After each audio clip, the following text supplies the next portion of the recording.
هل ممكن تخبي على مراتك سر كبير؟ في مسلسل 220 يوم الشخصية اللي بيقوم بيها كريم فهمي خبى على مراته انه عنده كانسر وانه داخل يعمل عملية المفروض انها خطيرة. مبرر الشخصية انه ما يخضهاش عليه خصوصا انها حامل وكمان مش عايز يشيل اللي بيحبهم الحبل معاه. هل ده صح؟ هو دوافعه تحترم وكل حاجة، بس انا بشوف الوضوح والصراحة نجاة في حد ذاتها.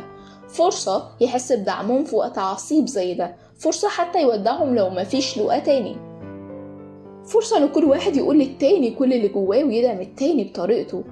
هو ممكن يكون شاف ان دعمه ليها في حملها انه سكت ومقالهاش انه تعبان، بس انا شايفة انه خلى دماغها تروح للسيناريوهات كتير زي انه بيخونها او انها معدتش عاجباه وانه اتغير، فخلاها تتوجع من غير ما يحس برضه.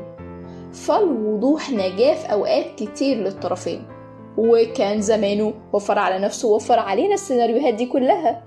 لو كنت مكانه هتقول ولا هتسكت؟